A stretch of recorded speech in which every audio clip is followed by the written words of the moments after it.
Hola, buenos días.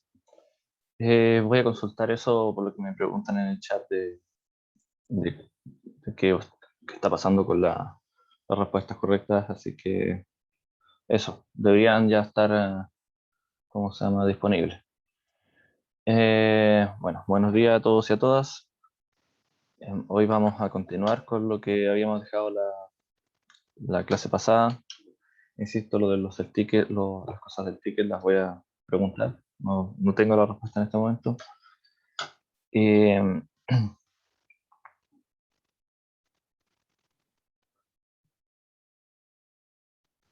eh, Profe, ¿Sí? Ah, tienes razón, es que le quería, ¿sí? Ujú. sí, que le quería contar que estaba haciendo el ticket de entrada y puse una respuesta y cuando se acabó el tiempo, como que me mostró que hubo un error y no me mostró que puse esa alternativa. O sea, como que no me la contó. No sé, ese tipo de cosas puede... En vez de llevarme de vuelta al aula, me iba una pantalla negra que me decía como error, como que no cargó algo. Y ahora cuando vi la revisión sale que no puse mi alternativa y sí la había puesto. Ya, cosas de ese tipo, a ver, administrativas, porque yo no manejo el aula y las preguntas, no sé cómo revisar eso. ¿Me puedes mandar un mail para, ¿cómo se llama?, para tenerlo ahí y después consultar si es que lo puedo ver yo o, o si hay que decirle esto directamente al coordinador, porque no, puede que yo no tenga acceso a eso. Así que Ok, eso. ok, le mando mail entonces. Ujú. Ok, gracias a todos. Ya, bueno. Em, Ya, entonces, ahora lo que quería era continuar con la clase de la semana pasada, que la habíamos dejado a medio andar.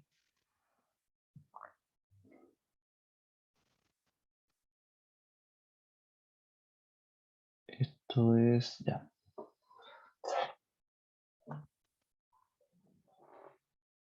Ya aquí tengo como tres pantallas, tres, cuatro pantallas, así que de repente me enredo un poquito con dónde están las cosas. Ah, eso, ahí un correo. Gracias, Marcos. Hay que reportar eso en el foro, si es mejor en el foro, porque si todos tienen acceso pueden visualizarlo. Y así también nosotros tenemos, todos los profesores podemos verlo. Ya, entonces,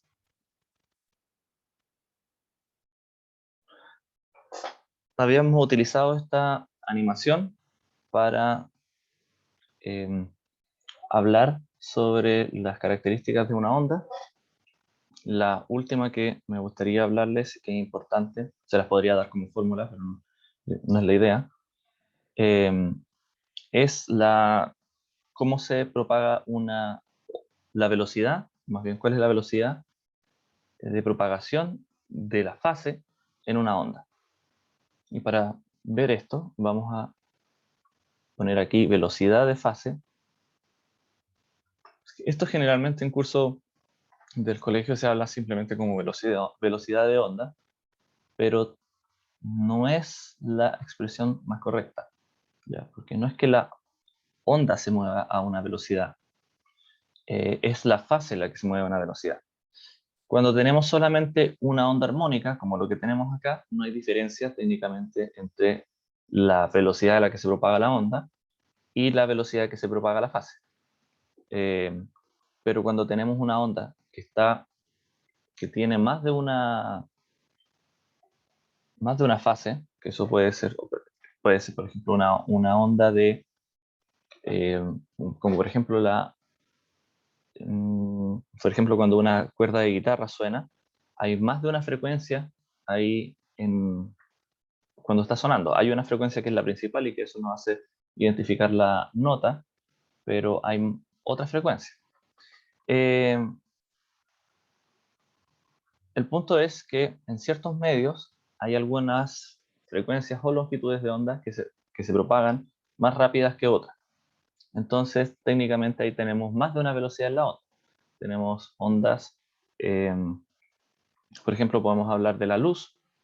La luz blanca tiene varias longitudes de onda, por eso cuando hacen pasar la luz por un prisma, el prisma separa los colores, cada color diferente, eso es algo que vamos a ver un poquito más adelante, es una longitud de onda diferente, y en el medio, en el medio interno del prisma, hay una cosa que hace, básicamente las propiedades del prisma, las propiedades de este cristal hacen que ciertas longitudes de onda se propaguen más rápido que otras.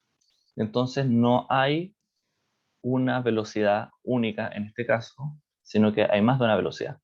Por ende, cuando hablamos de velocidad de onda, no es muy específico hablar de eso, sino que es más específico hablar de la velocidad de la fase. Entonces aquí vamos a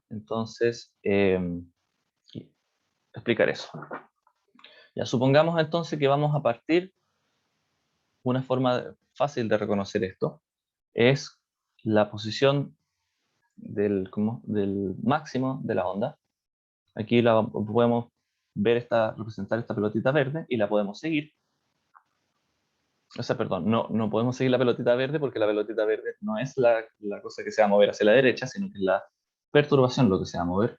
Pero podemos seguir el máximo, donde se ubica el máximo, de esta manera. Entonces vamos a poner acá, esa es la posición del máximo, y la pregunta es, cuando se cumpla un ciclo completo de esta pelotita verde, es decir, la pelotita va a bajar, y luego la pelotita va a subir, hasta luego alcanzar el máximo.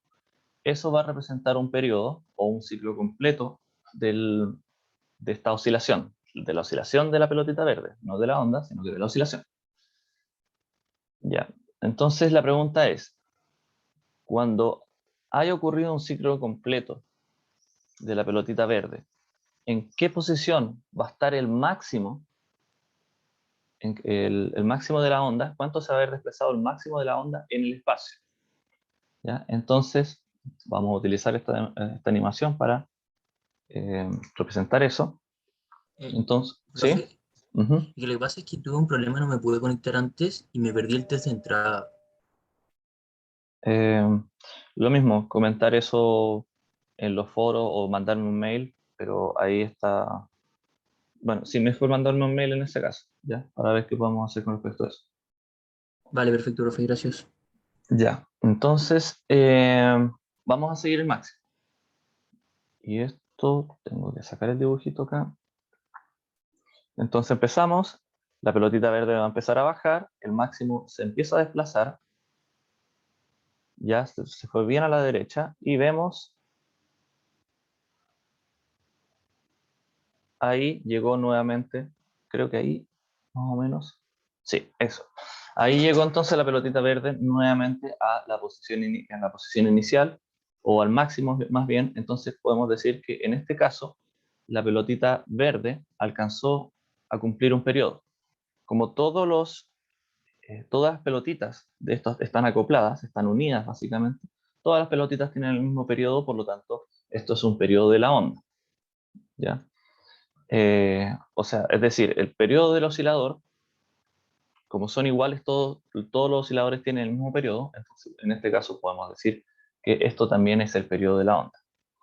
Entonces ya, ahora el tiempo que transcurrió desde que el máximo estaba acá hasta que llega acá, ese tiempo es justamente un periodo. Y cuánto se desplazó el máximo, la distancia que se desplazó, vamos a decir justamente desde aquí hasta acá, es justamente una longitud de onda. Porque esta pelotita de acá y esta que está y la pelotita verde, ambas en este momento están en su punto máximo de la oscilación. Y bueno, y se mueven, si uno viera un video de cada una, vería que estas dos pelotitas se mueven sincrónicas, ¿ya? Las dos suben, las dos bajan, las dos suben, las dos bajan. Eso quiere decir que están en la misma fase de oscilación. Entonces, la velocidad con que se transportó esta fase, la fase justamente del máximo de la oscilación, es justamente, se puede calcular como una longitud de onda, la velocidad con que se después voy a explicar por qué pongo un sublambda ahí. La velocidad a la que se propagó esa fase, la fase del máximo, es igual a la longitud de onda, porque es justamente esa distancia, la longitud de onda, dividido un periodo. Entonces, esa es la velocidad con que se movió esa fase. Y esto podemos recordar. Voy a hacer un recuerdo simple. La frecuencia de una oscilación se define como la cantidad de oscilaciones, o perdón, la cantidad de ciclos, ahí sí es más correcto. Ciclos, o sea, quiere decir cuándo se vuelve a repetir una fase. La cantidad de ciclos, o sea, la cantidad de veces que se vuelve a repetir una fase en un segundo. Esto es la definición estándar. Entonces, bueno, uno puede hacer un cálculo bien simple y preguntarnos, bueno, si en t segundos ocurre un ciclo, porque justamente t es el periodo, entonces si en t segundos ocurre un ciclo, nos podemos preguntar entonces ¿cuántos ciclos ocurren en un segundo? ¿Ya? Es simplemente una regla de 3, como le dicen, lo más simple que hay.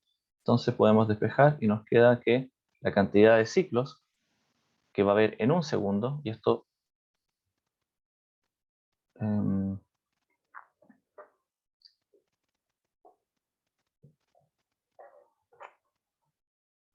lo vamos a poner sin unidades. El periodo también va a estar en segundos. Entonces, despejamos y nos queda que x es igual a 1 dividido t. Entonces, ¿qué nos quiere decir esto? Que la cantidad de ciclos que va a ocurrir ahora en un segundo es x. Y este número x depende justamente del periodo. ¿Ya? Entonces, esta cantidad de ciclos la podemos representar simplemente utilizando esta relación como la frecuencia va a ser justamente simplemente 1 sobre t. Porque para no enredarse con las unidades, porque aquí estoy haciendo cosas diferentes. Para no enredarse con estas unidades, voy a poner esto aquí arriba.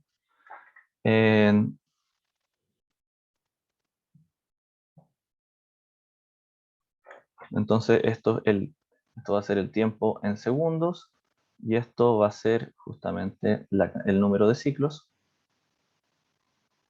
Y hacemos entonces la regla de 3. Si en t ocurre un ciclo, ¿cuántos ciclos, ahí sí, van a ocurrir en un segundo?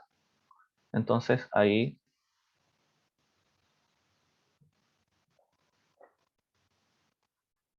nos queda justamente esta expresión. Acuérdense que un ciclo es algo, y es por eso que saqué la unidad. Un ciclo no es una unidad física, sino que es un concepto, básicamente, cuando se vuelve a repetir la fase. Entonces, para evitar esa complicación, simplemente lo puse de esta manera, como a modo de tabla, comparación, pero básicamente eso.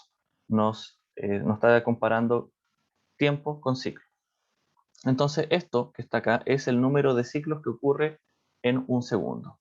Por lo tanto, la frecuencia lineal, después vamos a hacer una comparación con lo que le llamamos frecuencia angular.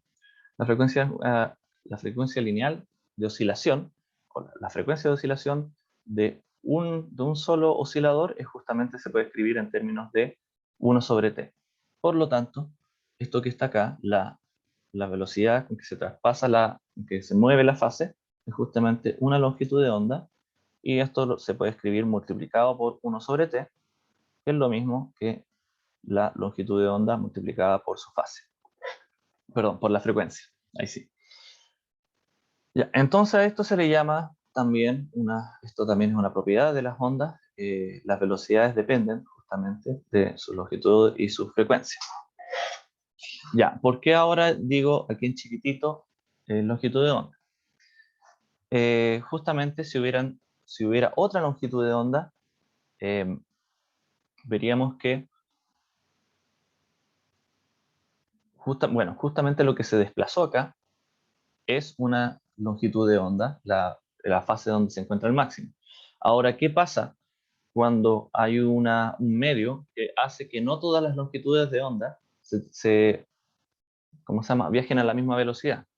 Lo que va a pasar, por ejemplo, podemos imaginarnos que una onda está compuesta de dos ondas, ¿ya? Eso lo vamos a ver a través del principio de superposición que vamos a ver. Pero imagínense que comparamos dos ondas, simplemente dos ondas diferentes, y aquí hay otra onda que alcanza a cumplir justamente su fase máxima, su amplitud máxima, en esta posición.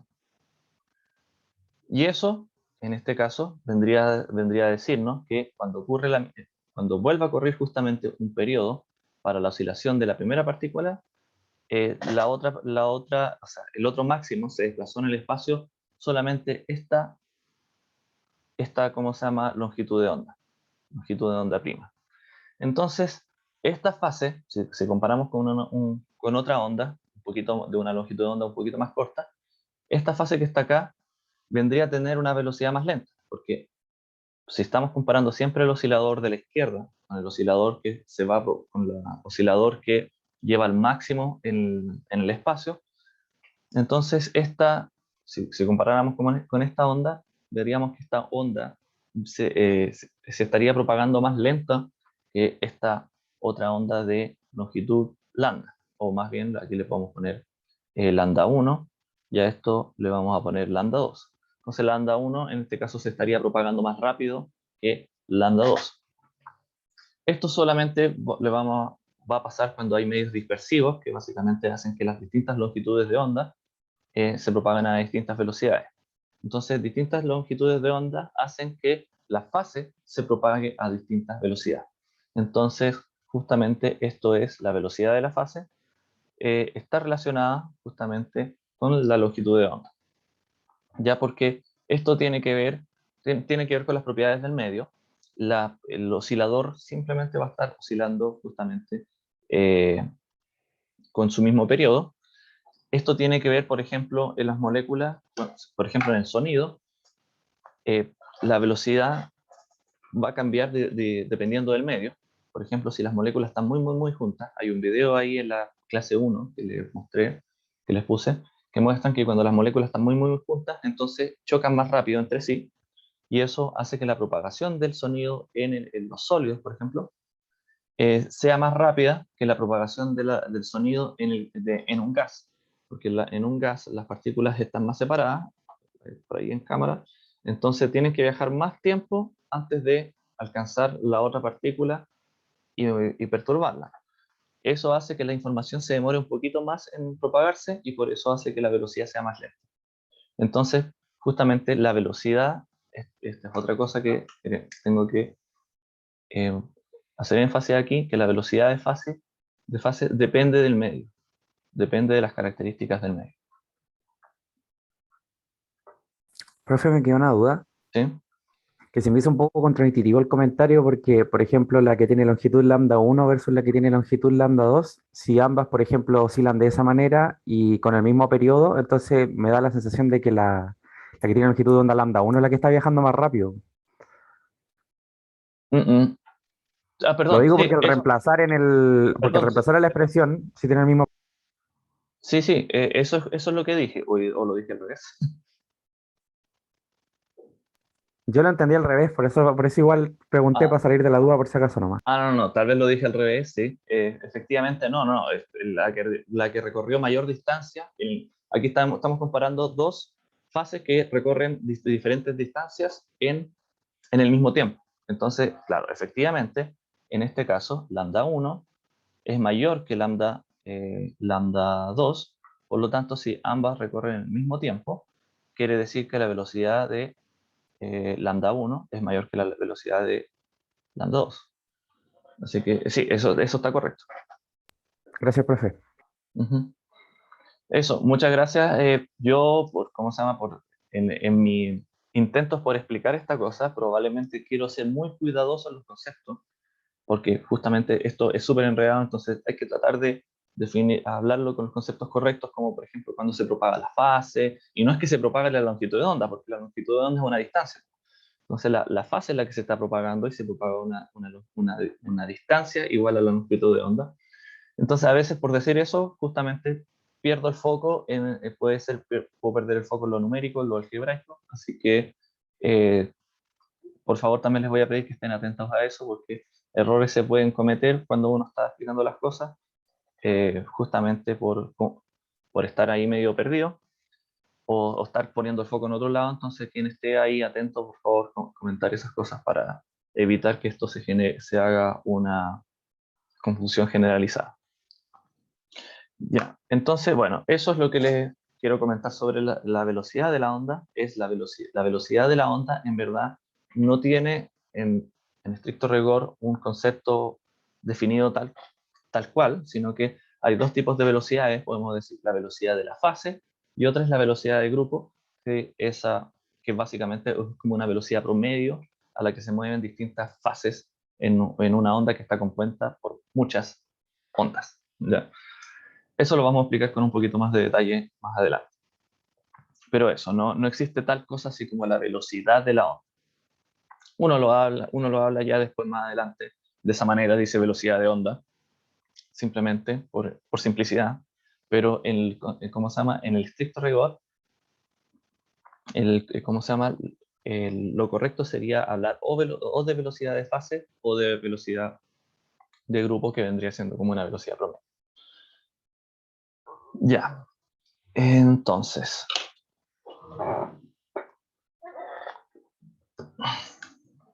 ¿alguna duda en esta parte con respecto a esto?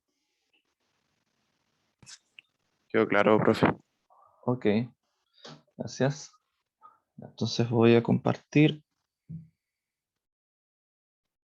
Mm,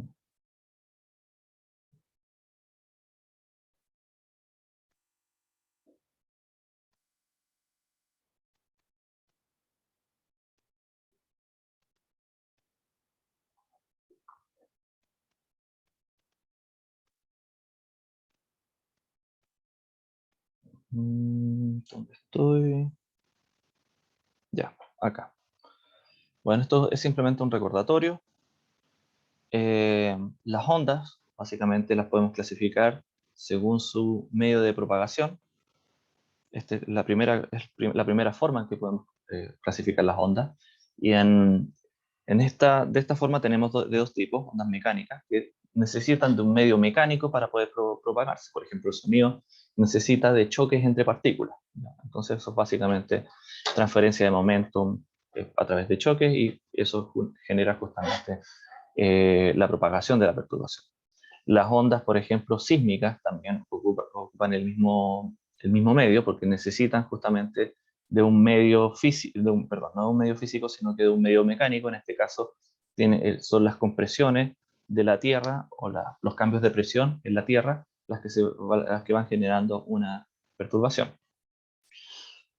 las que van propagando una perturbación. Y las otras ondas, la otra forma, no hay otra más que esta, es las ondas de tipo ondas electromagnéticas. Ah, no, sí, ¿cómo se llama? Técnicamente hay otro tipo de ondas que, claro, en todos los libros generalmente van a encontrar esta clasificación de ondas mecánicas y ondas electromagnéticas, porque el otro tipo de ondas se descubrió hace muy poco, o se confirmó hace muy poco, que son las ondas gravitacionales, ¿ya? Pero bueno, ¿cómo se llama? Aquí me faltó eso porque, claro, hay que actualizarse un poquito en lo que está pasando. Y bueno, uno se acostumbró a decir esto, pero efectivamente no son dos, son tres hasta el momento. Las ondas mecánicas, las ondas electromagnéticas Las ondas electromagnéticas son perturbaciones en el campo electromagnético. No tienen que ver con algo mecánico. Estas ondas se pueden propagar en el vacío. ¿Ya? Estas ondas se pueden propagar cuando inclusive no hay nada o sea, sí, vacío, prácticamente podríamos decir que no existe, pero sí, ya cuando hay una cantidad muy chica de moléculas por metro cúbico, o perdón, de átomos, ya ni siquiera hablamos de moléculas, ya, por ejemplo, la probabilidad de que una partícula choque con otra ya es muy baja. En el espacio, por ejemplo, tenemos tan pocas partículas, o vamos a llamar partículas como átomos, ¿ya? Entonces, tenemos tan pocas partículas viajando a través del espacio que por metro cúbico es muy poco probable que dos choquen. Entonces, técnicamente no se puede propagar una perturbación en el espacio vacío, por decirlo así, o fuera de la atmósfera de la Tierra, ya en el espacio. Ya es muy poca la probabilidad que se propague el sonido, tan poca que básicamente no hay sonido en el espacio. ¿Ya? Porque esto depende de la probabilidad de que dos partículas choquen y como está, pues básicamente nunca se encuentran, no se genera una propagación. Así que la diferencia con la onda electromagnética es el campo electromagnético sí cubre el espacio, sí está en todas partes del espacio, y eso permite justamente la propagación de estas ondas que vamos a ver que son justamente la luz, o más bien radiación, algunas de tipo visible y otras no visible. Este curso básicamente se concentra harto en esta segunda parte, porque ondas mecánicas debiesen haber visto en 130. La segunda forma de clasificar estas ondas es según el sentido de oscilación con respecto a su propagación, dirección o sentido ya. Entonces, tenemos las primeras que son las ondas transversales, que básicamente la oscilación es perpendicular a la oscilación, o sea, a la propagación. En este caso, lo siento. Bueno, eh, lo siento. Pero bueno, en este caso simplemente las ondas mecánicas son más simples de ver porque justamente son como por ejemplo una cuerda, el sonido, onda sísmica, son generalmente lo que en el colegio se habla como onda. En este caso nosotros vamos a profundizar en otro tipo de ondas que son ondas, vamos a ver que tienen una característica vectorial. Entonces, las ondas mecánicas básicamente van a cumplir como las mismas características que estas ondas vectoriales, con la diferencia que las ondas mecánicas en este caso no van a ser vectoriales y las ondas electromagnéticas sí lo van a ser, ¿ya? Así que gran parte de estas cosas que van a ver acá igual son aplicables a ondas mecánicas. Entonces, bueno, la oscilación en este caso, si nos ponemos en el caso de un oscilador, para una onda transversal, el oscilador se va a mover hacia arriba y hacia abajo, en este caso, cuando la velocidad de la propagación va en sentido, o más bien va en ángulo recto con la oscilación. Eso es una onda transversal. Por ejemplo, podemos pensar en eso como hacer oscilar una cuerda. La cuerda, si la movemos hacia arriba y hacia abajo, las oscilaciones de cada punto en la cuerda van a ser transversales al sentido de propagación, hacia donde se va moviendo la cosa. Otro tipo de ondas son las ondas longitudinales, en este caso tenemos el sonido, por ejemplo, o estas argollitas que son como básicamente como resortes. Si uno comprime el resorte por un lado, se va a propagar la perturbación simplemente porque en algunas partes el resorte, como se muestra aquí en este dibujo, en algunas partes el resorte se va a comprimir y en otras partes el resorte se va a elongar. Entonces, la dirección, básicamente de oscilación en este caso, es paralela al sentido en que se va propagando la deformación. Estas ondas se llaman ondas longitudinales. Para el caso de las ondas mecánicas tenemos ondas transversales, por ejemplo en la superficie del agua, podemos ver que se levanta y baja con el tiempo, va oscilando justamente perpendicular a la propagación. Y las ondas longitudinales podemos poner el caso de un resorte, que también es un caso mecánico. Las olas, por ejemplo, las olas del mar tienen un caso interesante, aunque muchos libros dicen que simplemente son transversales, la verdad no lo son. Si uno pone una boya, la boya va a subir y va a bajar, pero también va a tener un pequeño desplazamiento hacia los lados. ¿Ya? Tiene las ondas en las olas, básicamente ustedes ven que cuando la ola entra un poquito sobre la playa y después se devuelve. Eso también está pasando en el mar, bueno, no a la misma escala cuando está cerca de la orilla, sino que más adentro en el mar también el agua se mueve de manera longitudinal y también transversal. Entonces, por ejemplo, si ustedes pusieran una partícula en la superficie del agua, cerca de la playa, verían que la partícula está haciendo un ciclo básicamente circular. No necesariamente la amplitud de estas oscilaciones son iguales, más bien en algunos casos va a ser más grande la oscilación transversal y por lo tanto una partícula vendría siendo este movimiento, por lo que en muchos libros simplemente se descarta, por simplificar esto, se descartan las oscilaciones, ¿cómo se llama?, longitudinales, y asumimos que simplemente la oscilación que tiene la boya, en este caso, imagínense que este punto acá es una boya flotando en la superficie, decimos que simplemente es transversal. Pero bueno, hay composición de justamente ondas longitudinales y ondas transversales. De hecho, un mismo resorte podríamos tal vez hablar en algunos sentidos, podríamos hacerlo oscilar en una composición de ondas transversales y ondas longitudinales. Bueno, recordar, las ondas son deslocalizadas, es decir, la oscilación la podemos localizar en un punto, la cosa está oscilando en torno a este punto o a esta posición, pero las ondas son deslocalizadas porque las ondas son el conjunto, ¿ya?, de osciladores. Entonces no está en un punto específico, sino que está en un conjunto de puntos.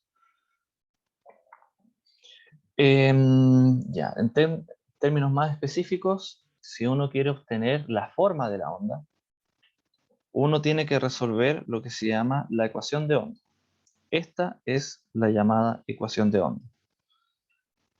¿Por qué esa es la ecuación de onda? Bueno, básicamente todas las funciones que están acá, que son solución de esta ecuación, cumplen con lo que habíamos visto, con que la velocidad a la que se propaga su fase es igual a la longitud de onda por la frecuencia. Entonces, nosotros queremos encontrar una ecuación que siempre respete esta relación. Y justamente esa ecuación, ya la conocemos, es la ecuación de onda. Entonces, si queremos saber cómo, por ejemplo, si queremos tirar una piedra en la superficie del agua y queremos ver cómo se va a generar la perturbación en la superficie, considerando la forma de la orilla del lago, por ejemplo, o en una piscina más simple. Si ustedes tiran una piedra en una piscina cuadrada, las oscilaciones las ondas que se van a producir no van a ser las mismas que, por ejemplo, si la piscina tuviera una forma redonda. Si el contorno es redondo, las funciones las ondas que se van a producir van a ser diferentes. Entonces depende de la geometría, y en esta parte, como depende de la geometría, tenemos que incluir entonces la variable espacial. Eso que está ahí se llama operador laplaciano, y no es más que el producto punto de gradientes, ¿ya? Así que es básicamente aplicar el gradiente y luego aplicar el gradiente. Así que, bueno. Estas cosas sobre los operadores diferenciales, también dejé en los videos de la clase algunos videos para recordar estas cosas de teoría, debiesen saberlas ¿cómo se llama? Porque ya tuvieron las otras matemáticas, pero bueno, siempre uno puede olvidar las cosas, así que las voy a dejar ahí como recordatorio. Ya. Entonces, van a ver, esto va a ser la función de onda, básicamente nos va a permitir evaluar la oscilación en un punto en específico en el espacio y en el tiempo. Y vamos a tener, en un caso más general, podemos definir la función de onda con respecto al espacio. Ya pueden ser en 2 dimensiones, en 3 dimensiones, etc. Y podemos tener que la función de onda puede tener 2 características. Puede tener una característica escalar, como el sonido, por ejemplo, que son cambios simplemente de presión. La presión no es un vector, es un escalar. Y podemos tener vectores. En el caso de la luz, que es lo que justamente esta clase que debiese ser justamente, es el caso de ondas vectoriales. La solución de la función de onda, en términos bien simples, la podemos expresar así. Cada una de estas funciones que está acá es linealmente independiente si es que nosotros hacemos variar este factor justamente k en el espacio. Si nosotros pensamos solamente en el espacio, este seno de x, es linealmente independiente de la función. Uy, se me va a descargar el notebook, un segundito, donde tengo el cargador, que no se me descargue, si no se me hace cerrar la sesión y eso va a ser triste.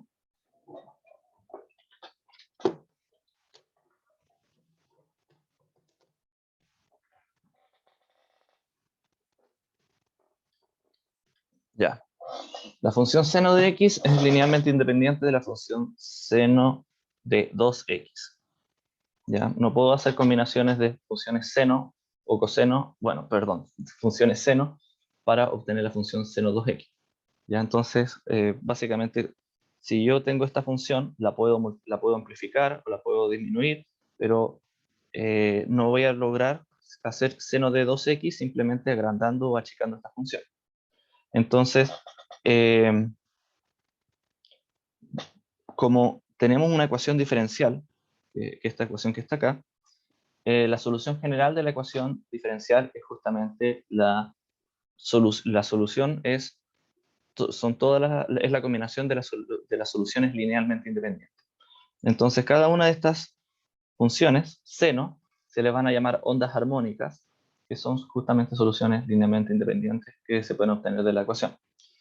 Y como es una combinación lineal, entonces tenemos que la solución es justamente la suma multiplicada por ciertas amplitudes, o sea, cada una de estas funciones multiplicada por ciertas amplitudes, y eso nos va a dar una solución general. Acuérdense que aquí vamos a hablar en específico sobre el vector k después, pero en una dimensión, acuérdense que k era igual a 2pi dividido lambda. Entonces, distintos k están asociados a distintas longitudes de onda, y eso. Ya, entonces, Profe, ¿sí? me queda una duda, en la solución general tenemos esta combinación lineal de senos y todo este tema, pero ¿qué interpretación física tiene esos senos que igual tienen la apariencia de que son una onda? ¿Son efectivamente superposición de varias ondas en la interpretación de Exactamente. la solución? Eso, la interpretación de la solución es justamente lo que acabas de decir. Matemáticamente es eso, ¿ya? Pero en física, ¿qué quiere decir? Justamente el principio de superposición. Una onda, la solución general de una onda se puede escribir como la suma de varias ondas diferentes, ¿ya? Y como se suman, simplemente el valor final de la onda va a ser justamente como si sumáramos las distintas ondas tal cual, punto por punto. Es decir, en este caso, por ejemplo, tenemos una onda aquí que va viajando la forma verde, y aquí otra con la forma amarilla. Entonces, si tenemos dos ondas si tenemos estas dos ondas permitidas en el medio, entonces la solución justamente va a ser la suma de estas dos ondas, y la onda que vamos a ver es justamente esta suma. Entonces podemos tener superposición positiva, que básicamente al sumar se aumente la amplitud, o podemos tener la suma en este caso. Imagínense que estas ondas van viajando en distintas direcciones. La amarilla va viajando hacia la derecha y la verde va viajando hacia la izquierda. Entonces, en un punto las ondas se pueden simplemente sumar y aumentar su amplitud, y en otro punto se van a empezar a restar. Por ejemplo, aquí tenemos un máximo y aquí tenemos algunos valores negativos, entonces eso hace que la resultante sea un poquito menor. Eso es básicamente el principio de superposición. Pero es exactamente eso. Entonces nosotros podemos formar una onda como esto. No sé si han visto Fourier. Básicamente nos permite generar muchos tipos de ondas diferentes, porque esto se puede entender como una expansión en Fourier. Entonces podemos tener inclusive ondas cuadradas, por decirlo así, ¿ya? Y eso, una onda cuadrada, claro, ¿dónde han visto una onda cuadrada? tal vez no la han visto, pero sí pero es bien probable que la hayan escuchado alguna vez. En el sonido se pueden generar algunas ondas del tipo cuadradas que sean ondas como de esta forma, ¿ya? No suena muy bonito, pero en fin, básicamente ponemos tantas ondas una tras otra que de distintas frecuencias que el resultado justamente tiene una forma bastante especial como un cuadrado, ¿ya? Hay unos videos bonitos también que ponen una cuerda de guitarra oscilando, se pone una cámara para ver cómo oscila la cuerda de guitarra y se puede ver las formas bastante raras que pone la cuerda, que toma la cuerda, producto de que las oscilaciones que están ocurriendo en la cuerda son de distintas frecuencias. Entonces las ondas que se están propagando son de distinta longitud de onda y esos al sumarse justamente generan, no sé, cosas como se pueden ver como de repente la cuerda se deforma así, ¿ya? Y esa propagación, eso va ocurriendo, va oscilando en el tiempo. Entonces, básicamente, bueno, justamente lo mismo, producto de la superposición de ondas. Y bueno, yo les voy a dejar esto como propuesto. La solución general de, ¿cómo se llama? Bueno, esto es una solución, ¿sí? Pero podríamos llamar que esta es una solución del tipo estacionaria, ¿ya? Otra solución, que puede ser inclusive más general que esa, porque esta solución se puede obtener de la otra que voy a presentar, hay una solución que es justamente la solución de D'Alembert, que permite resolver la ecuación de onda y justamente tiene esta forma. ¿Qué nos dice? Nos dice que podemos encontrar dos funciones y la solución de la función de onda va a ser justamente phi de r de t va a ser igual a la suma de estas funciones con, y esta tiene que ser la condición, que el argumento sea r más o x más la velocidad por el tiempo, y la otra función tiene que ser x menos la velocidad por el tiempo. Esto es básicamente como una combinación de esta solución. Más bien podríamos decir, aquí me faltó a y b como factores multiplicativos. Entonces, si b es 0, por ejemplo, esto puede representar una onda viajando en el espacio, ¿ya?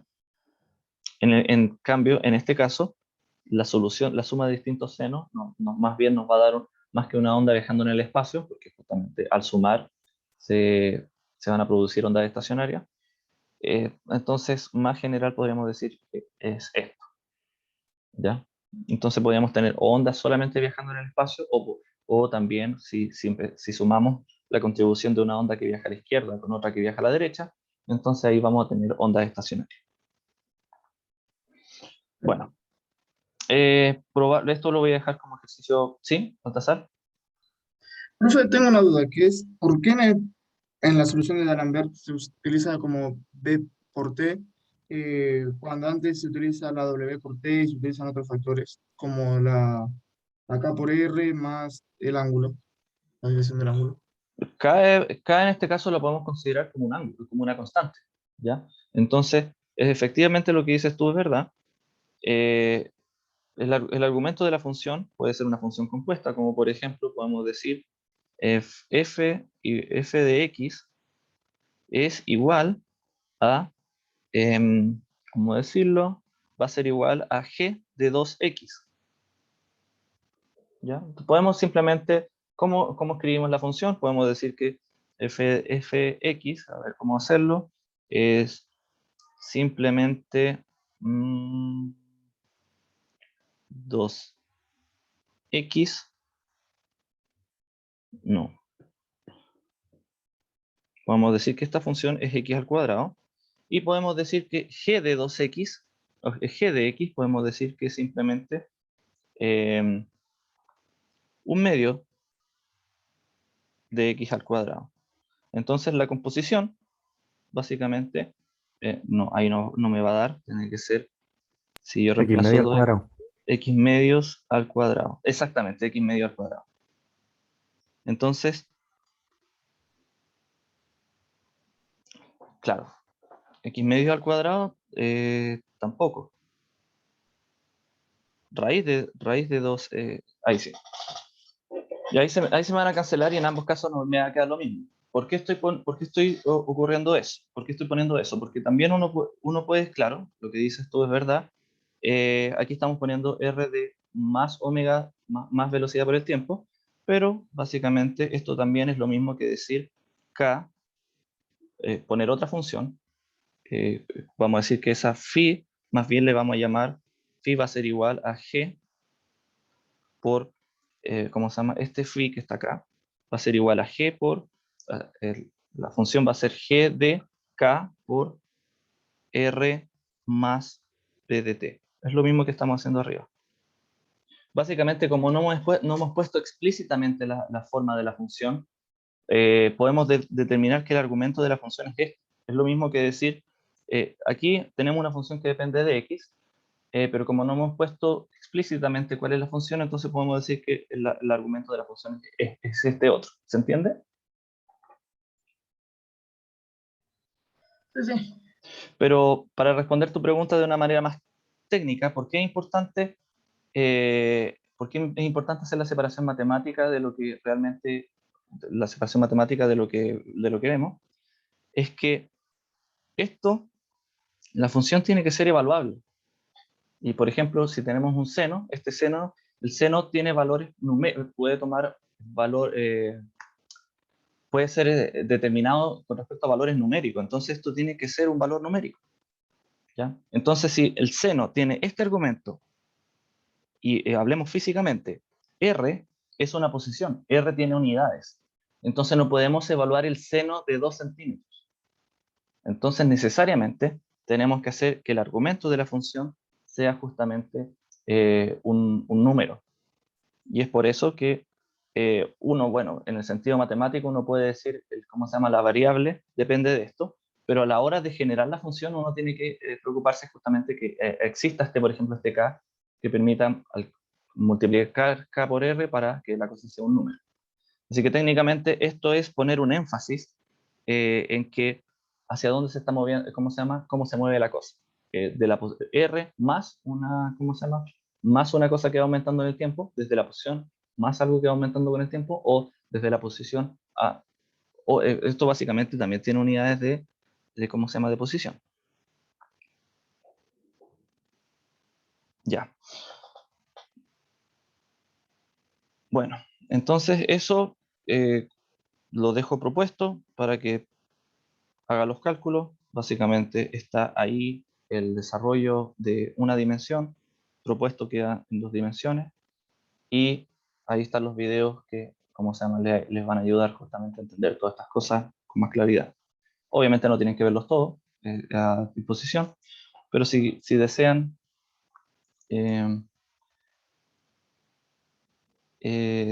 como les iba a decir, si hay algo que no están entendiendo, aquí hay cosas justamente que les pueden ayudar a entender. Ya. En esta parte, esto termina a las 9:25, ¿cierto? Siempre me acuerdo, me confundo con las 9:15.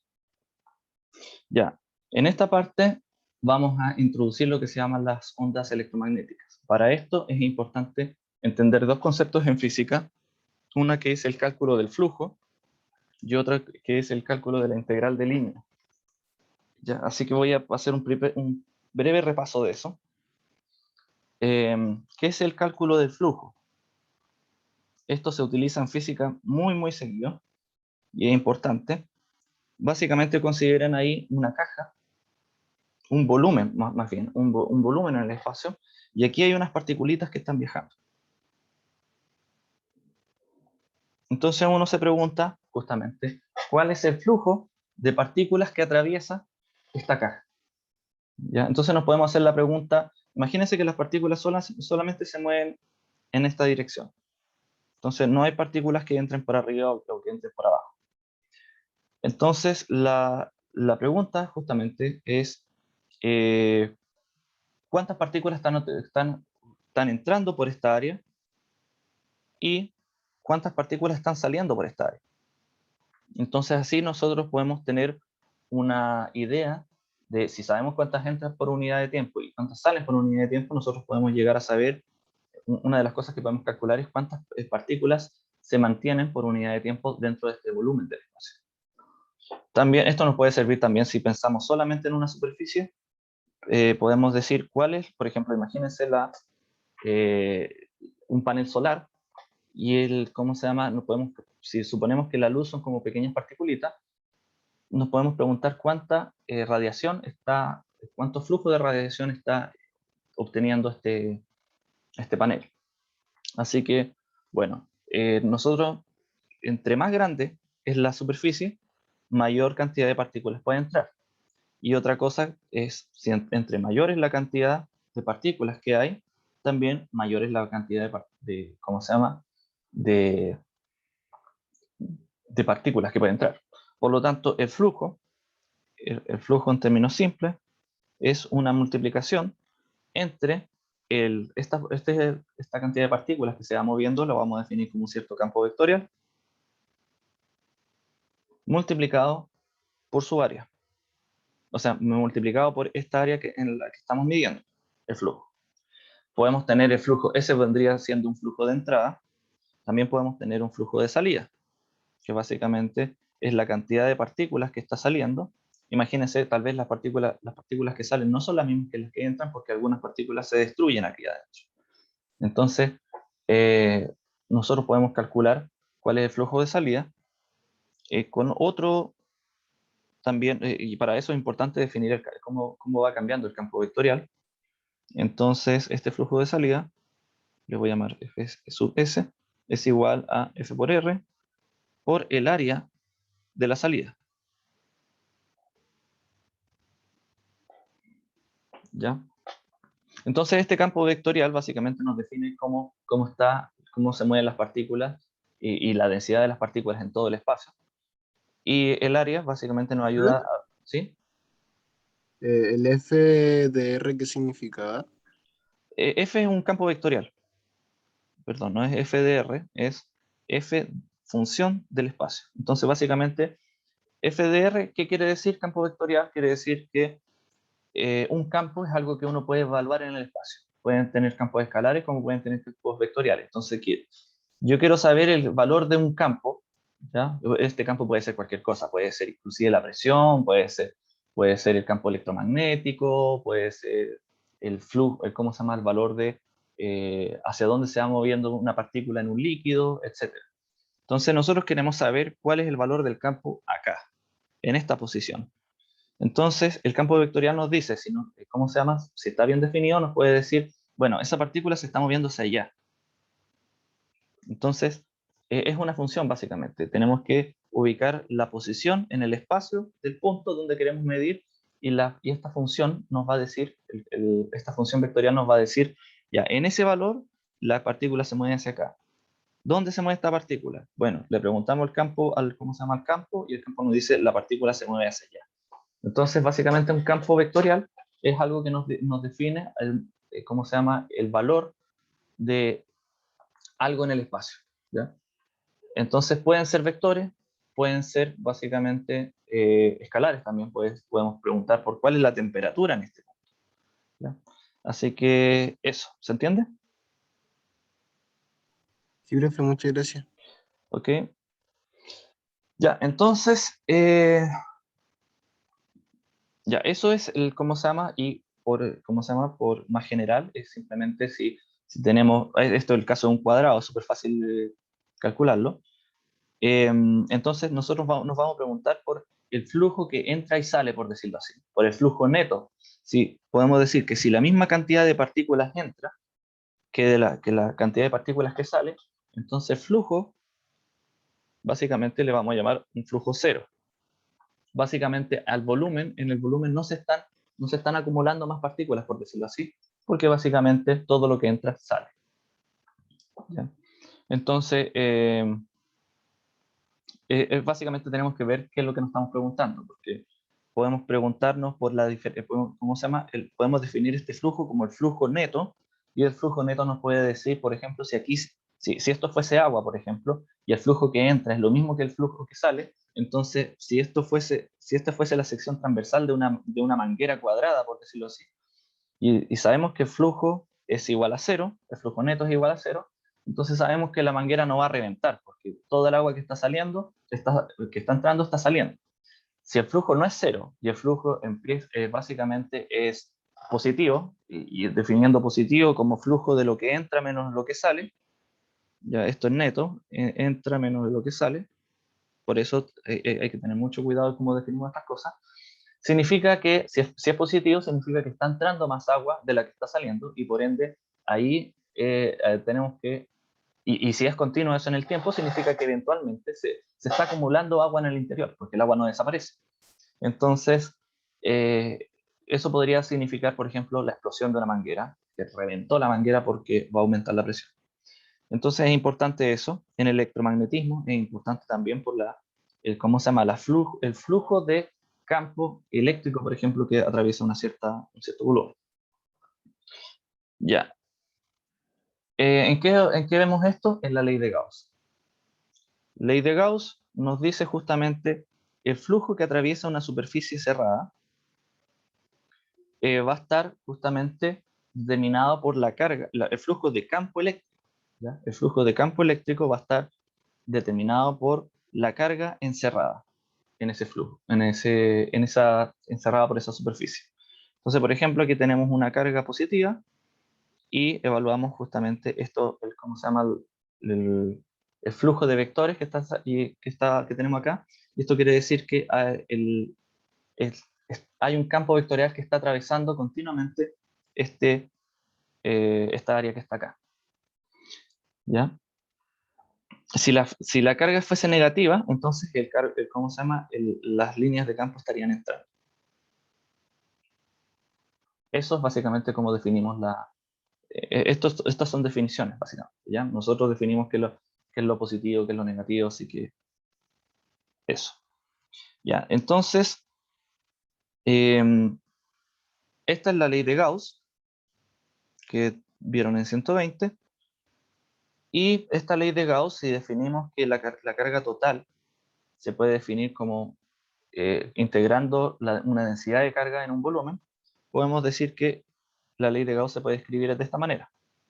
Y por algo que tal vez ya no recuerdan, utilizando el teorema de la divergencia, ya podemos, ¿cómo se llama? Transformar esta integral que está a la izquierda, y se puede también expresar esa integral en términos ¿cómo se llama? De una integral de volumen. Si no recuerdan esto, les recomiendo ver los videos de, ¿cómo se llama?, de apoyo. Ya, entonces, si estas dos integrales son iguales, significa que los integrandos tienen que ser los mismos. Por lo tanto, nos da la versión diferencial de la ley de Gauss. ¿Ya? Justamente nos dice que la divergencia, este operador se llama divergencia, es igual a la carga encerrada por el epsilon 0. Ya. En el caso del campo, para el campo magnético, tenemos la ley de Gauss magnética, que nos dice que básicamente siempre el flujo va a ser igual a cero. ¿Y esto qué quiere decir? Si ponemos un imán, por ejemplo, y nos preguntamos por la cantidad de ¿cómo se llama?, de flujo que entra y sale de esta superficie S cerrada, vamos a ver que siempre ¿cómo se llama?, las líneas de campo van a entrar en un lado y van a salir por el otro. Entonces, esto en esta imagen, ¿cómo se llama? Si uno calcula el flujo de entrada con lo que sale, siempre el flujo, ¿cómo se llama? El flujo del campo magnético va a entrar por un lado y va a salir por el otro. Va a entrar por un lado y va a salir por el otro, de tal manera que el flujo de entrada y el flujo de salida es lo mismo. ¿Ya? Aquí podemos decir, claro, aquí tenemos una mayor cantidad por ejemplo, en este dibujo tenemos una mayor cantidad de líneas o de vectores entrando, así que uno podría decir que, claro, el flujo es mayor en esta parte, pero es porque lo estamos viendo de lado, porque, claro, acá ¿cómo se llama? Son menos líneas de campo, se hace menos de esos campos vectoriales, pero hay una mayor superficie. Entonces, eso compensa y justamente hace que lo que entre salga. Haciendo el mismo truco, obtenemos la ley de Gauss en magnética. ¿Qué quiere decir esto? Básicamente, nos quiere decir que no existen los monopolos magnéticos. Hasta el momento no se han encontrado. ¿Ya? Porque si uno podría hacer esto de la misma manera como la ley de Gauss y decir que esto es una cierta carga magnética dividido la propiedad característica, que es un parecido justamente una constante ya, digámoslo una constante. Entonces, si existiera eso, entonces podríamos poner una carga acá, por ejemplo, y todas las líneas salen de la carga, entonces solamente hay flujo de salida a través de la superficie. Pero eso jamás se ha detectado en un laboratorio, así que la ley de Gauss nos dice que la carga magnética no existe. Y siempre las cargas, por ende, vienen de a par. Y eso genera justamente o más bien que carga, no hay carga, sino que hay polos. Y eso es justamente lo que genera que no haya que el flujo sea cero. Ya, otra cosa es la integral de línea, que bueno, básicamente, es por tiempo, por tiempo voy a dejar la explicación de la integral de línea stand-by, la vamos a continuar en la próxima clase. Quiero dar un sentido para que no se vayan de por qué le estoy diciendo esto y no vayan muy perdidos. Bueno, técnicamente esto es un curso de ondas, la primera parte es ondas y ondas electromagnéticas, así que todo esto podemos decir que es materia de 120, así que no se preocupen de esto de que, ¿cómo se llama? No vamos a poner ejercicio en la prueba sobre, ¿cómo se llama? Específicos de cómo se llama calcular campo eléctrico o campo magnético. Solamente estoy haciendo una repasada para que vean hacia dónde va la cosa y básicamente estoy mostrando las diferentes, ¿cómo se llama? Ecuaciones que van a terminar que van a terminar en su conjunto formando las leyes de Maxwell, las ecuaciones de Maxwell. Aquí tenemos dos, estas son dos ecuaciones de Maxwell. Si utilizamos ahora, hablamos ¿cómo se llama? Del flujo, ahora sí que calculamos la integral de línea. Van a aparecer dos, ¿cómo se llama? Ecuaciones más, que son la ley de Faraday-Lenz y la ley de Ampère-Maxwell. El uno sí, el segundo lo voy a subir en un ratito. ¿Cómo se llama? Entonces, si ponemos todas las ecuaciones en su conjunto, que son las cuatro ecuaciones de Maxwell, y vamos a suponer el vacío, básicamente, en el vacío vamos a decir que la densidad de carga es prácticamente cero, porque prácticamente no hay carga en el vacío, y por el mismo argumento, básicamente la corriente de cargas es prácticamente cero. Esta J quiere decir corriente de carga, flujo de carga. Bueno, flujo, ya hablamos de flujo, así que no. ¿Cómo se llama? Corriente de carga. Entonces las ecuaciones de Maxwell van a quedar esto igual a cero, y con esta expresión igual a cero, nos van a quedar entonces las cuatro ecuaciones de Maxwell de esa manera, para el vacío. Y si las combinamos, hacemos justamente, aquí está la combinación, partimos por la ecuación 2, aplicamos después la ecuación 4, y combinamos utilizando las ecuaciones 1 y 3. Si combinamos las ecuaciones de esa manera, en el vacío nos da esta ecuación que está acá. ¿Ya? Y esa ecuación que está ahí, la acabamos de ver hace un par de minutos, no es más que la ecuación de onda. Entonces, justamente al combinar las leyes de Maxwell, aparecía un fenómeno bastante particular que son las ondas electromagnéticas. Así que, bueno, lo vamos a dejar hasta ahí. En la próxima clase quedó pendiente entonces la explicación de la integral de línea. Técnicamente es para darles un contexto, no es que tengan que saber solo de todo, pero igual les recomiendo estudiar eso un poquito, al menos para tener algo de intuición en esto. Material complementario, están todas estas cosas, integral de flujo, divergencia, integral de línea, cómo calcular el rotor, o rotacional más bien, y operadores diferenciales. ¿Ya? Esas son las cosas. No les alcancé a poner el link de la clase ahora, así que voy a subir la clase ahora a aula, perdón, lo apunte ahora a aula para si quieren ver los videos con respecto a esto. Bueno, estimados, entonces, estimados y estimadas, ¿sí? Una consulta, si usted tiene todas las clases ya como lista, ¿le podría pedir así como que si la pudiera subir antes? Porque ayer yo estaba viendo la preclase y el teorema de la divergencia y todas esas cosas, como que quedé terrible colgado. Y tenía varios links ahí después, entonces igual dije ya, podría Ya haberlo miren, visto antes y después ver la preclase. técnicamente Técnicamente las clases las tengo, pero no todas listas. O sea, tengo la versión del semestre pasado, o sea, la puedo subir completa si desean. Pero, por ejemplo, en los links, estoy también poniendo algunos ejercicios propuestos, eso no están. Entonces, eso es lo que voy mejorando este semestre. Y eso es lo que... Pero claro, el contenido lo pueden ir viendo, pero los videos no van a estar, porque los videos probablemente eso sí lo estoy subiendo ahora, lo estoy buscando, esa es mi pega de ahora, estoy buscando videos cuáles se entienden, cuáles no, cuáles son útiles y eso. Así que, pero voy a hacer el esfuerzo por subirlas antes, pero no es que estén listas, ¿sabes? Eso es lo que voy. El apunte general, ustedes lo pueden ver, bueno, a todos quienes tengan que partir, les aprovecho de decir, ¿cómo se llama? Chao, no los retengo, nos vemos la próxima vez.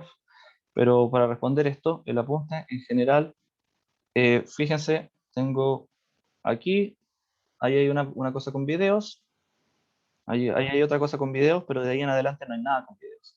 Solamente, chao, chao, quienes vayan partiendo, solamente está esto. Entonces, voy a intentar, ¿cómo se llama? Ir subiendo los videos, por último las clases con los videos antes de la clase para que ustedes lo puedan ver, pero el problema es que,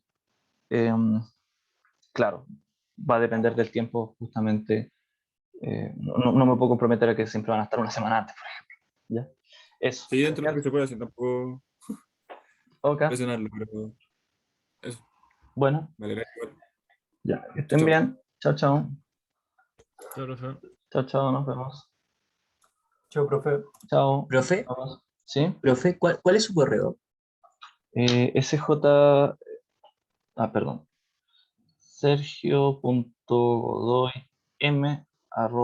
Monte, Sergio.godoym@usm. ¿Su nombre es Sergio Gómez Montesino? Sí, sí. Ese es el Le po- correo.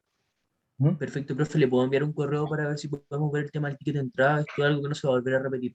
Sí, sí, no hay problema. Vale, profesor. Me pregunta Eduardo, ¿dónde está? Sí, a la clase 2 no le sale disponible. Entonces no puedo hacer, Eduardo, ¿no pudiste hacer el ticket de... Pero ¿la pudiste ver? ¿Sí o no? No, porque si no me equivoco, llegó un mail anoche, ya como a Ya. las 11:30 aproximadamente. El tema es que yo esa hora estaba durmiendo, me enteré en la mañana que llegó y tuve que dar el ticket de entrada sin ver la clase. Pero, ¿cuándo? Pero la preclase tuvo que haber estado antes de eso, ¿no?